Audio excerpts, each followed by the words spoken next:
What's up, Banter fam? In this video, I'll be explaining why Ethereum could potentially flip Bitcoin to become the biggest cryptocurrency. And I'll be discussing how this upcoming Ethereum merge in June could be a major turning point for crypto.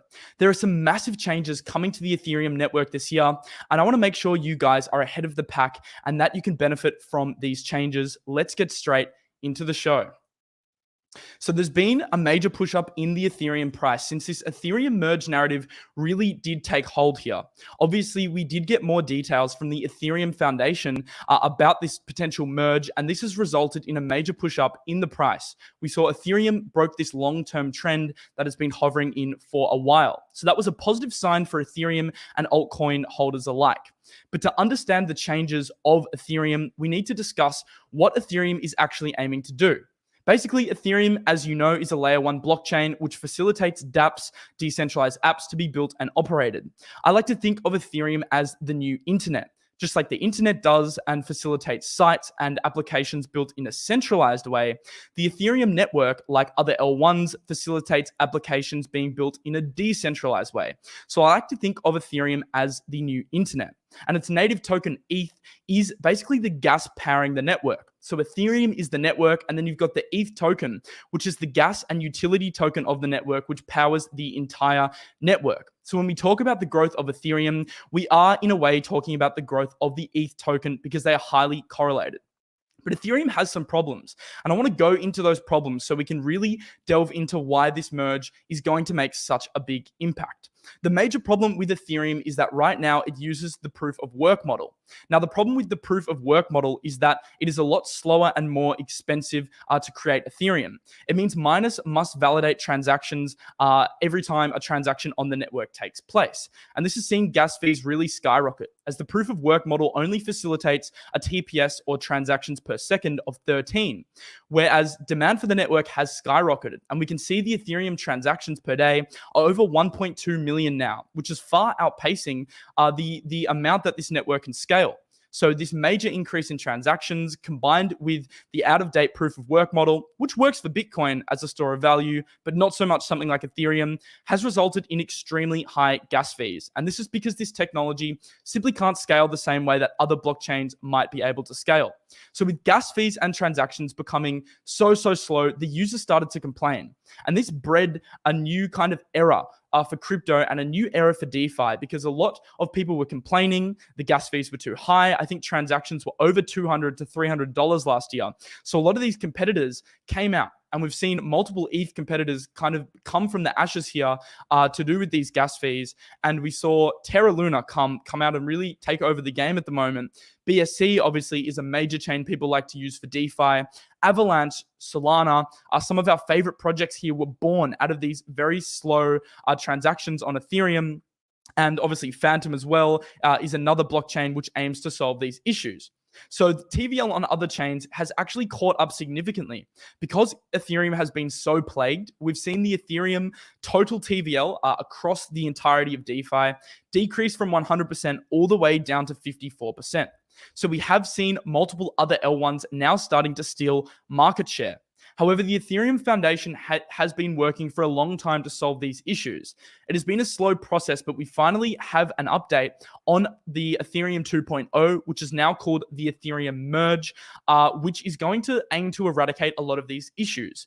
The major thing that they are doing is transitioning from proof of work to proof of stake, which is the consensus mechanism that a lot of these other faster, cheaper L1s are now using, because it's simply more effective when trying to scale a network, and it enables the network to be very secure whilst maintaining scalability. So that is one of the major things that Ethereum is now trying to do, because we can see that these other L1s have skyrocketed in price, and the Ethereum Foundation needs to do something before it gets out of hand. I think it's very good to have this kind of competition in crypto, because it does facilitate new development and new innovation in the space. But these other L1s have grown 873% over the last year versus Ethereum at 51%. So this narrative is very hot right now that L1s can potentially take over Ethereum. Now, you've probably heard about the merge, but let's break down exactly what these changes are going to do to the Ethereum network to be able to ensure its sustainability long term, and also ensure that the network can increase in speed and make it a much better user experience for the users. So let's dive into what this merge is, how it will affect Ethereum, and also could it potentially lead to Ethereum flipping Bitcoin? I will answer that question in this video because I think it's a very, very interesting question. So basically, the Ethereum merge, the first part of the merge is scheduled for June 22. So in 3 months, we are getting the first change to the Ethereum network. And it is a major upgrade. It's one of the biggest upgrades the Ethereum network has ever seen. So the merge, as I said before, is the transition from proof of work to proof of stake. ETH1, or the existing version of ETH that we're currently using, is kind of an execution layer. And ETH2 is obviously the consensus layer. And they're blending together to make the network a lot faster. So that's why we call it the merge, because we're getting the blending of ETH1 and ETH2. They did change the Ethereum Foundation. They changed the name of of ETH2 to the merge because ETH 2.0 was kind of confusing for a lot of people. There's a lot of questions like, why is it called ETH 2.0? Is ETH being replaced? And the simple answer to that is no. It's simply just the name for a bunch of changes being rolled out. So the foundation decided to simply call it the ETH merge. A lot of groundwork has been needed to execute this merge successfully. They had to create a beacon chain, which already exists. They had to work up a lot of the network to be able to ensure that this could be implemented in a secure and safe manner. So there has been a lot of groundwork done over the last couple years, and that's why it's been so delayed. But we are going to see the first major change. The first major change happening post-merge is this new issuance. So the first step of the merge in June, and this is what a lot of people are talking about right now, is a reduction in issuance by 90%. This means that the supply of Ethereum will undergo a 90% cut of daily emissions. Currently, the daily emissions on Ethereum, so that's the amount of new Ethereum being minted onto the network, is 12,000 a day. And as it currently stands, Ethereum is completely inflationary. So it continues to mint and there's no burning mechanism, meaning there'll be more and more Ethereum tokens flooded onto the market over the coming years if these changes were not implemented. However, these changes are going to change everything because now the emissions on Ethereum will be cut from 12,000 down to 1,280, which means the yearly inflation on Ethereum, which is currently sitting at 4.3%, will now decrease to 0.4%. And I have some interesting statistics that I'll show you in a second to suggest Ethereum could become fully deflationary, which is very exciting. This will increase rewards for proof of stake validators. So one of the major things that we're going to see is increased rewards for holders. So previously, the rewards on Ethereum were quite low, maybe a few percent a year. But now the stakers on Ethereum will be receiving close to 10 to 12% a year, which is very big news. Let's look at this other thread because I think it's interesting to contextualize how these changes will be laid out. So there are 3 major phases to what they were previously calling ETH 2.0 or now the merge. ETH 2.0 is 3 phases. So obviously, the first change, which was a few months ago, was the beacon chain. So this was implementing a separate chain from the mainnet that's being used to run proof of stake consensus mechanism. So this enables you to stake, and this enables the Ethereum network to alleviate some of that pressure on the main chain. Number 2 is the merge. This is the major change happening in June. And this is the change where the Ethereum inflation is reduced to make Ethereum essentially deflationary, which will be a massive catalyst for holders because their tokens will be worth more over time. So the merge is a major factor that's happening at the moment. Now, this merge actually does not affect gas fees. So this merge and the process of this change is purely to change the tokenomics. It's to make the Ethereum inflation less severe.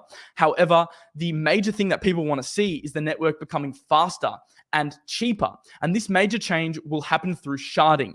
So this change is not happening until likely 2023. And this is the solution to ETH scaling problems to get that TPS from around 13 transactions a second up to thousands of transactions a second, like we can see on chains like AVAX and Phantom potentially. So this is the major change that will increase scalability. But you have to remember that these changes in June are purely to focus on the deflationary aspect of Ethereum. So let's look at how much deflation will actually be occurring. Because if we want to work out if this will actually affect the Ethereum price, we have to evaluate how much this will affect the emissions. So I have a lovely site here. This site is called Ultrasound, and this website tracks all the ETH supply against the burn to work out whether at any given moment Ethereum is inflationary or deflationary. If we look at the statistics through the current amount of ETH being created and the current amount of ETH being burnt, we can see that it is currently emitting 1.9% a year based on current supply growth. However, this can be even higher, up to 4%, as we saw on the last thread, if the supply growth increases during a certain period, like it was earlier in the year.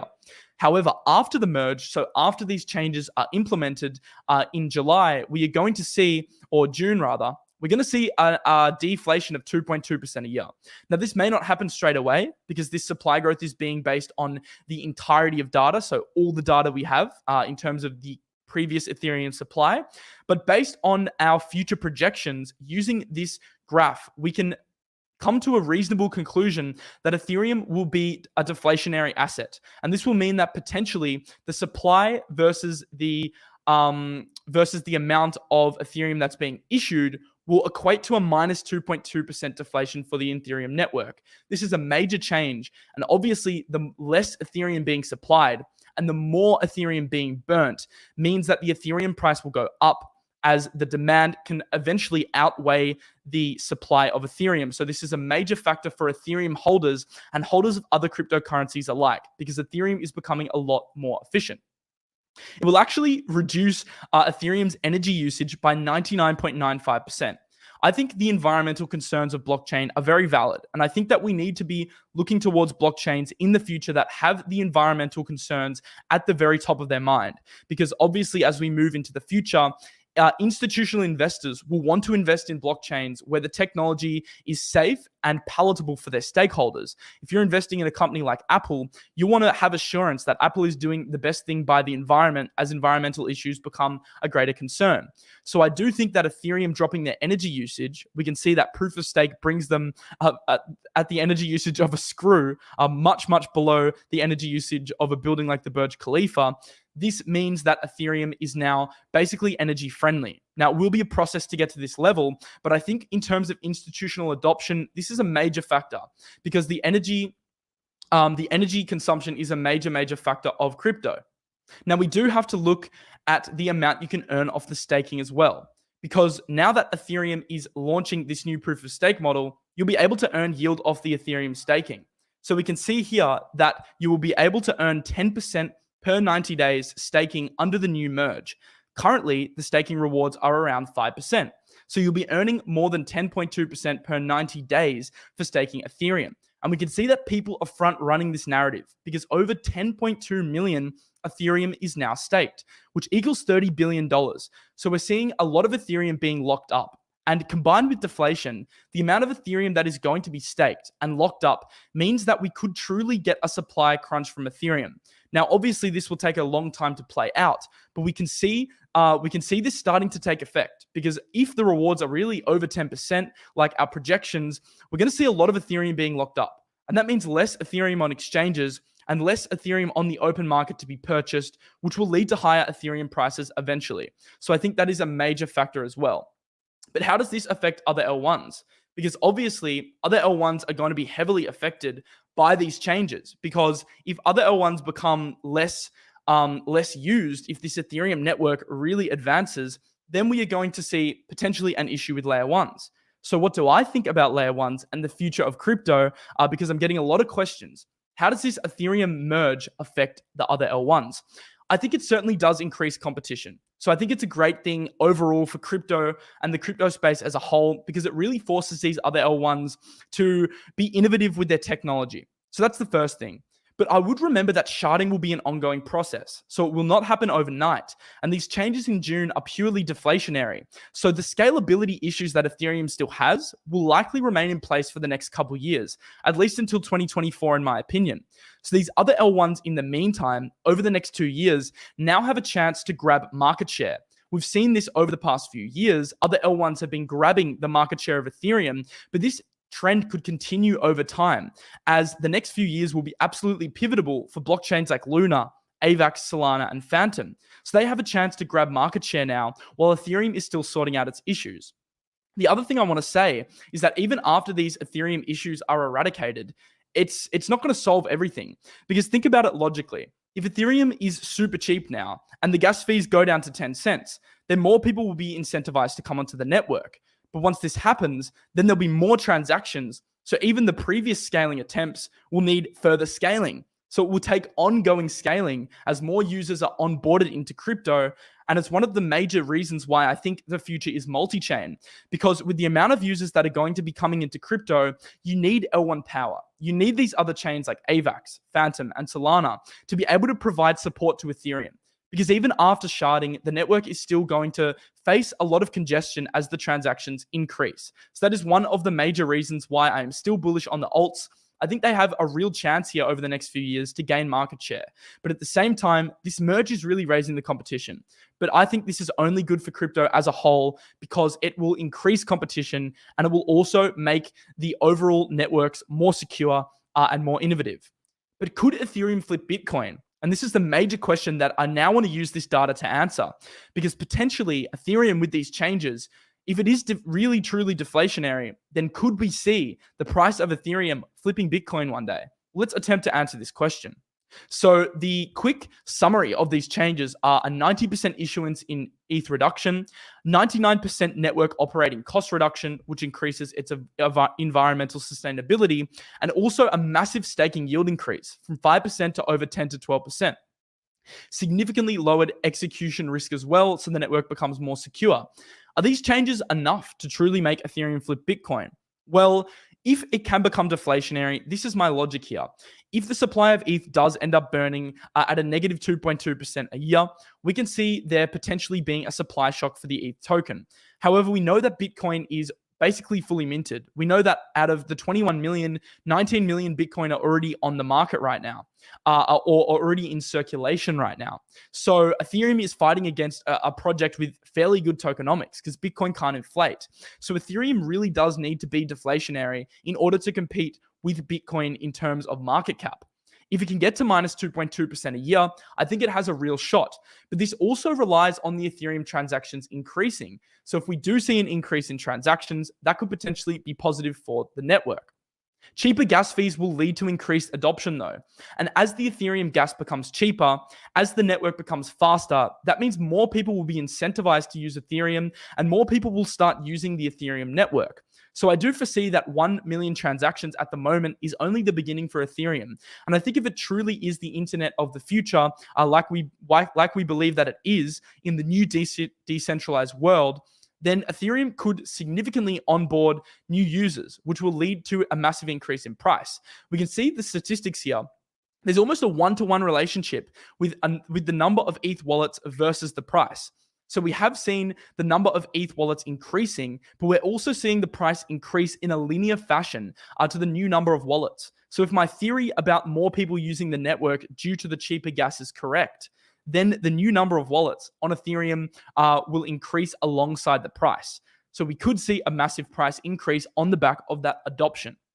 Also, Raoul Pal, he's a massive ETH bull, so do keep in mind it's probably biased, but he does have a GMI network value model. So this is capturing the value of Ethereum versus Bitcoin using their algorithm, which is sourced from the global macro investor.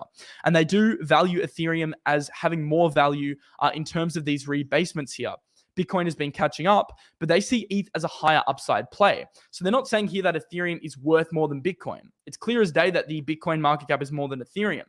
What they are saying here is that the Ethereum network has more value from an investor's sense. So if we're looking at potential upside versus risk reward, Raoul Pal's thesis is that Ethereum is the better play in terms of risk reward. And one could make that argument, and I would say it's not far from being the truth. But in terms of the Ethereum versus Bitcoin market cap, there is still a ways to go. There's a 2.2% increase that the Ethereum token needs to do, and it needs to hit 7.4K based on current levels to hit the same market cap as Bitcoin. So it does still have a fair way to go, and it's not quite there in terms of fully being there. I mean, it's 45.48% now of Bitcoin, so it has been increasing and catching up over time, but it does have quite a way to go. So do I think, in my opinion, based on the deflation, based on the sharding and scalability increases, and based on the current market climate, that Ethereum will overtake Bitcoin? My answer is no in the short term.